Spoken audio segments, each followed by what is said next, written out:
So, the power of inclusiveness. Now, if we go back in the world, say, 30 years, we see that there were many signs of opening. Walls were coming down.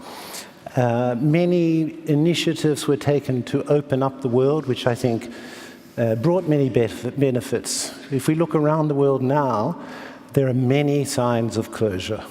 Walls are being constructed.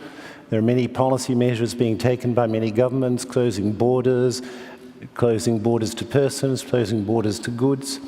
I wonder if I may ask how you see all this. See, yes, it's true, you're seeing that as a global situation, but we need to understand this. Bringing down walls without bringing down economic disparity is not going to work.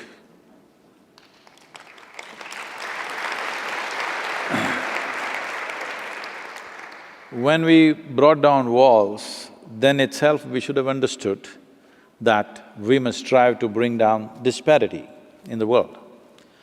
No man or woman wants to leave their home and go somewhere else to some strange land and live there just for survival. Nobody wants to do that.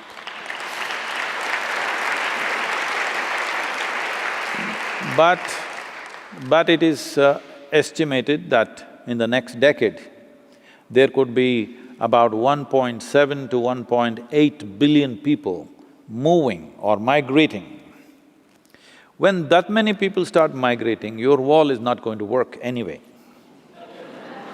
Wall will work when they're in a few thousands, maybe a million, but when they go to a billion, your wall is not going to work, it's going to be a tragedy. Because now you see a stream of people coming. Well, can every nation just open up its borders and say, welcome, live on the streets? Not possible, yes? So the thing to do is, which I've been striving to do and I'm failed to do, is in the last 25 years I've been trying to bring some key people in the world together so that this initially we started as 1%.com. And I try to create a board, and every time we are about to do it, some warlike situation comes and some nations back away and it never happened, all right? The idea was just this, 1% of what we invest in our defense forces, as we call them, arms and armaments, what we invest, if we contribute and we institute a board of people who are from responsible businesses to be given as soft loans to these businesses to start enterprises in impoverished societies where it's not profitable to do business. A business will naturally try to do business where it's most profitable. You cannot ask them to go and do business somewhere in one corner of Asia or Africa because they are looking at their profitability. Essentially, this attitude is because money is expensive. The money is expensive. If you give them a softer money, which is not expensive, for a gestation period of 12 to 20 years and very soft kind of cushion for them to develop an enterprise, develop the talent and create industry and business in impoverished societies, the reason for these people to migrate will go.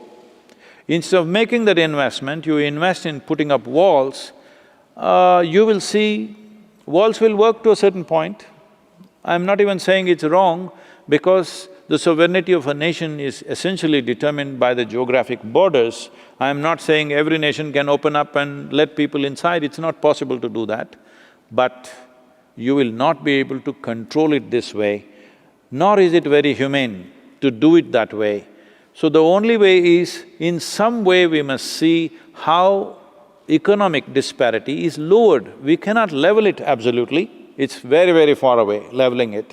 But if we strive in the next 10 years, if there's enough investments going into various parts of the world from where people are migrating, if you start businesses there, if you start enterprises there, if you start economic activity there, then the need for them to go elsewhere to make a living could be reduced and migrations could be controlled because nobody wants to leave their homeland if they can make a living there.